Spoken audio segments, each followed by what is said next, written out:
you have chronic levels of inflammation in your body. That is a setup for type 2 diabetes. It increases your risk of cardiovascular disease, and it even increases the risk of some forms of cancer as well. And there's a good chance that you've got some of this smoldering inflammation inside your body. Your immune system defends you against invaders from the outside world, like viruses and bacteria. Can also defend you against cancer inside your body. But guess what? When your immune system is trigger happy, can actually cause your smooth muscle cells around your airways to constrict. Skin condition, where your skin is red and blotchy, breaking out and itchy and rashy. Guess what? You might have elevated cytokines that reflect the fact that you have increased inflammation in your body. Now, just want to actually tell you, I do have a favorite anti-inflammatory substance. And you know what that is? Got it right here. Today, we're going to talk about how you can tell you got chronic inflammation brewing inside your body. This is common. This is overlooked. This is a big health issue in our modern world. And there's a good chance that you've got some of this smoldering inflammation inside your body. We got a lot of reasons to actually have inflammation. And I just want to show you there's some subtle things that you can actually look for. First, look at your skin, all right? The hands, the face. These areas are very, very sensitive to changes on your skin. Your skin is actually a mirror for what's going on inside your body as well. And skin inflammation is very easy to spot. If you've got skin inflammation, good chance you've got some inflammation inside your body as well. So, what are some signs of skin inflammation? That could be signaling that you have inside inflammation. Well, redness on the skin, itchiness, rashes,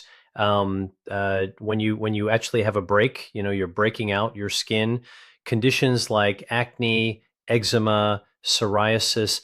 These are the signs and symptoms that signal that you might actually have chronic inflammation in your body.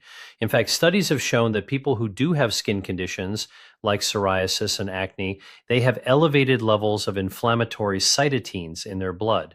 Cytokines are proteins that are elevated. They're released by immune cells that are causing inflammation, inflammatory cells. And so they actually get into the bloodstream.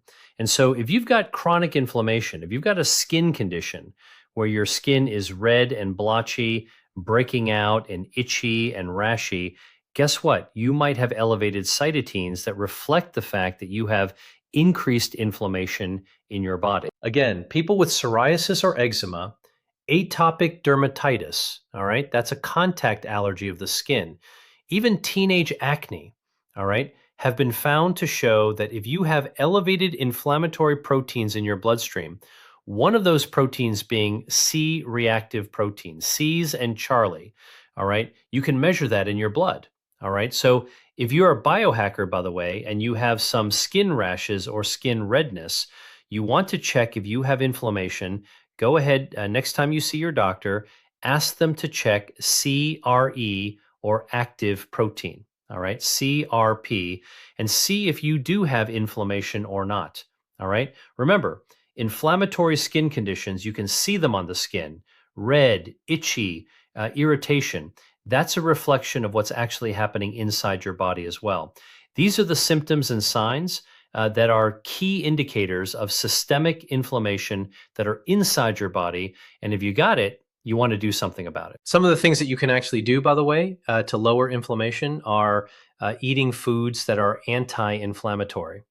All right, so strawberries, tomatoes, papaya, guava, red bell peppers. These actually contain a lot of vitamin C. A lot of vitamin C can actually lower inflammation in your body. So one of the signs is redness of the skin. What's another way you can tell if you actually have inflammation in your body, or check to see if you got inflammation in your body? Another subtle sign is your breathing, all right? You ever felt like short of breath or wheezy? Could be asthma, all right? Guess what? Asthma is an inflammatory condition of your airways. So here's how your airways work. We breathe oxygen through our nose, or air through our nose or through our mouth, goes down your windpipe, okay? That's air goes down into smaller pipes, your trachea, your bronchus, and then it goes into your alveoli. These are like the smallest air sacs in your lungs. Well, guess what? Around the larger airways, they're wrapped with muscle. all right, called smooth muscle. And when those muscles are very trigger happy, like they are in a condition called asthma, which is very, very common, affects about 10% of the population, all right, 10%, 1 out of 10 people have asthma. I actually have some asthma as well, adult asthma. Those muscles are very, very sensitive to inflammation, and they can constrict. And when you constrict your airway muscles, guess what? You start to wee. Now, you may know that asthma is common in children, but you can also develop it as an adult, all right? Whether you're talking about childhood asthma or adult asthma, these are inflammatory conditions. It's an immunological issue related to your immune defenses, which are important. Your immune system defends you against invaders from the outside world, like viruses and bacteria. It can also defend you against cancer inside your body. But guess what? When your immune system is trigger happy, it can actually cause your smooth muscle cells around your airways to constrict.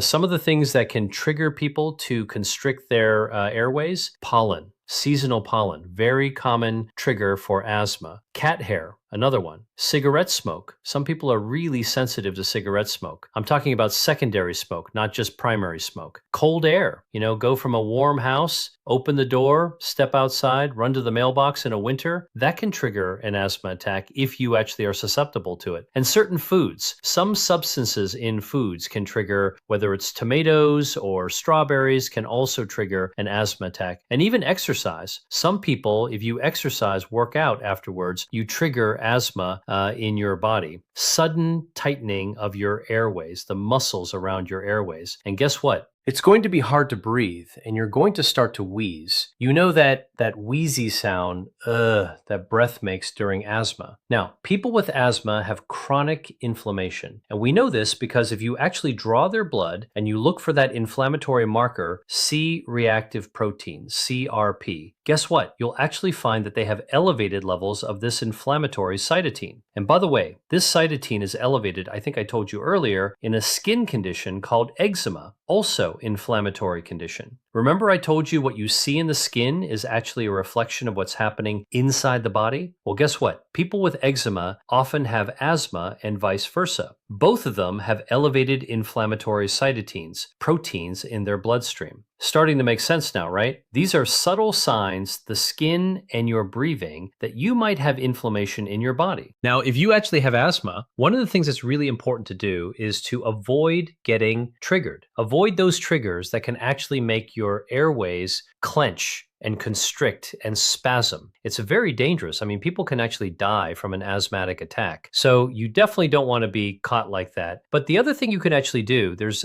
different ways to actually, obviously you got an inhaler, use an inhaler to relax if you're getting triggered. Otherwise, just try to avoid the stimuli that set you off. All right. And by the way, if you actually encounter a food that causes triggering, I'd write it down. All right.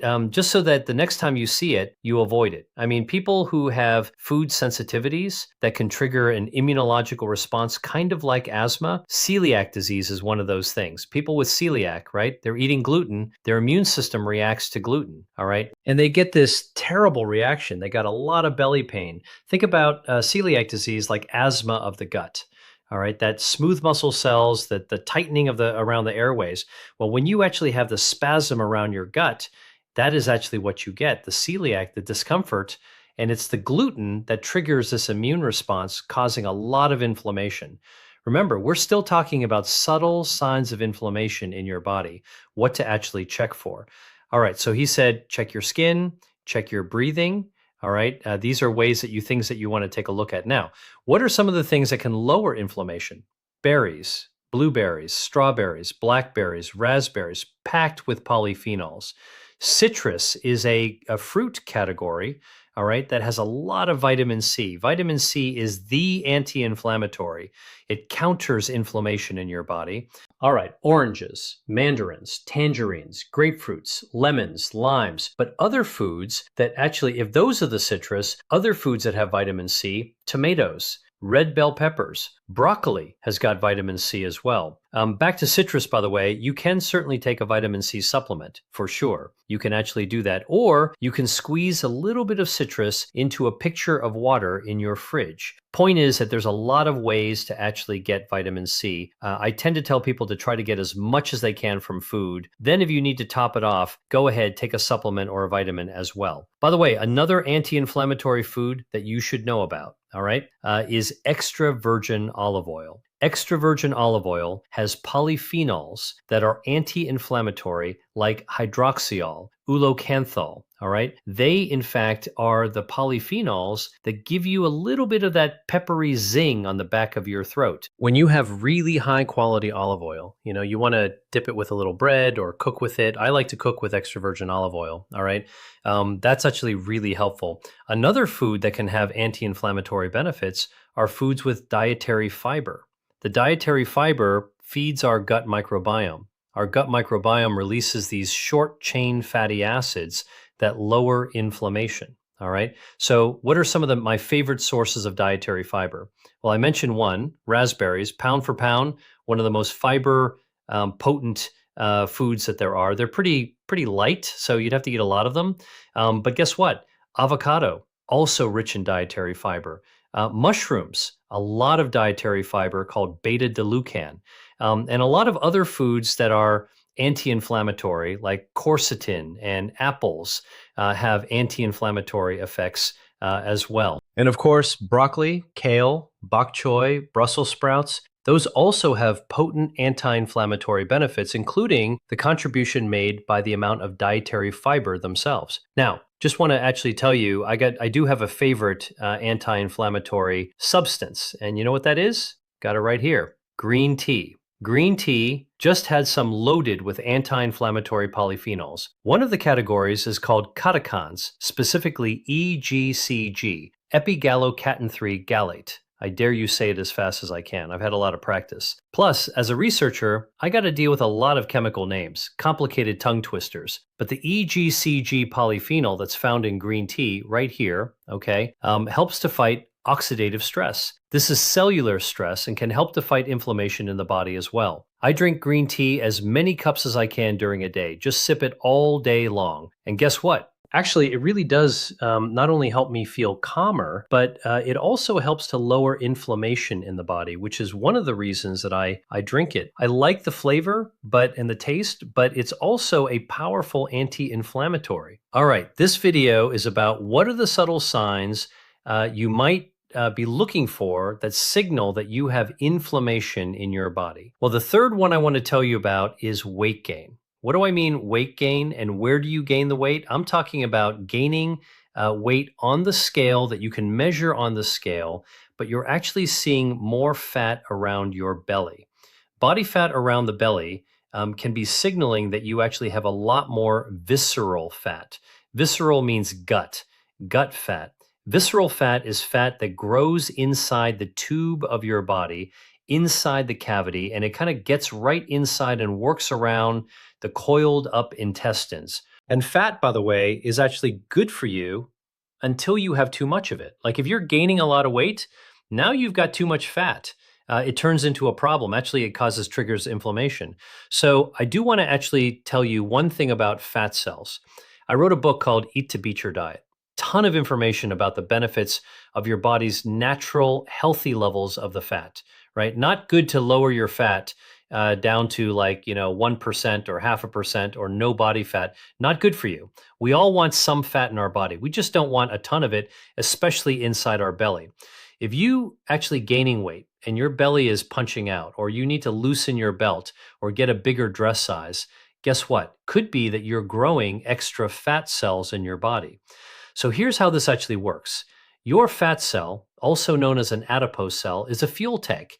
It's storing fuel, storing energy when you need it.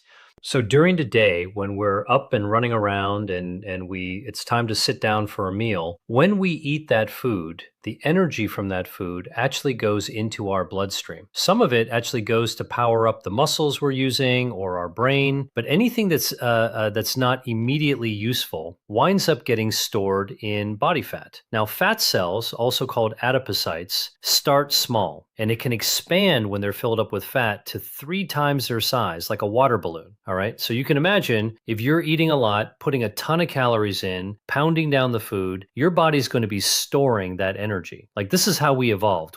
Whenever we got energy, we want to store it. You can store it into a fat cell. You're eating, it's going to expand, eating some more, it's going to expand some more. Oh, you're still eating. Well, now you can actually blow it up and do this over and over and over again. And do that when that happens in with the fat that's inside around your waist, inside the tube of your body. Now, you're going to gain weight because the fat mass is getting bigger. You're going to actually pooch out, all right? That's kind of like the beer gut, actually. It's the visceral fat growing inside there. And that is a setup to have chronic inflammation, all right? Overeating expands your fat cells and therefore your fat mass. When it happens inside the tube of your body, you're growing visceral fat, gut fat, and that is the most dangerous type of inflammatory fat you can actually have. Let me just tell you, overstuffed fat with fuel, the fuel can leak out. When the fuel leaks out of that gas tank, inflammation races in to that area, and that inflammation also starts to seep into the rest of the body as well. Signs of inflammation in your body, chronic inflammation, could be weight gain, expanding waistline, clothing that doesn't quite fit so well anymore. Yeah, maybe you're getting a little bit bigger, all right? These could be signs that you actually have chronic inflammation inside your body. And by the way, this is bad because if you have chronic levels of inflammation in your body, that is a setup for type 2 diabetes. It increases your risk of cardiovascular disease, and it even increases the risk of some forms of cancer as well. The same foods that reduce inflammation in the skin and the lung, okay, can also help to reduce inflammation caused by excessive visceral body fat because you ate too much. All right, too many calories. So what you want to do is you can eat to lower inflammation. That could be helpful because you got to eat, right? So eating those foods like the berries, the colorful berries, and the leafy greens, those can actually have an anti-inflammatory benefit. Key takeaway here is that there are many subtle signs and some not so subtle signs that inflammation may be going on inside your body. Inflammation being a root cause of a lot of chronic diseases. And so the ones we talked about are your skin, any rashes, any redness, okay?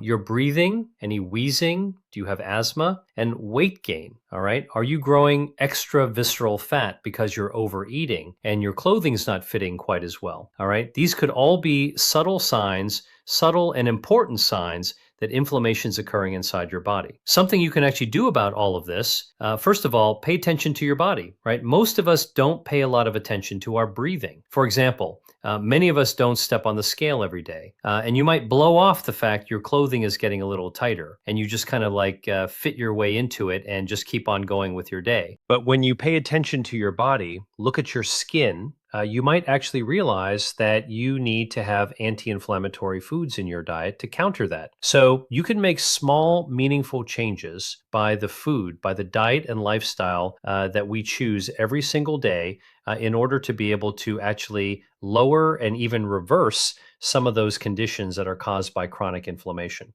If you found this video helpful, don't forget to subscribe to get more of this science and evidence-based information. And if you think that you know somebody who could benefit from the video, please share it. Share it with anybody else that you think could benefit from this. Remember, chronic inflammation is bad. Food as medicine to lower inflammation is good. You can eat to beat inflammation. You can live longer and healthier lives. Dr. Li, out. Hey, if you like that video, then you're going to love this one. Check it out.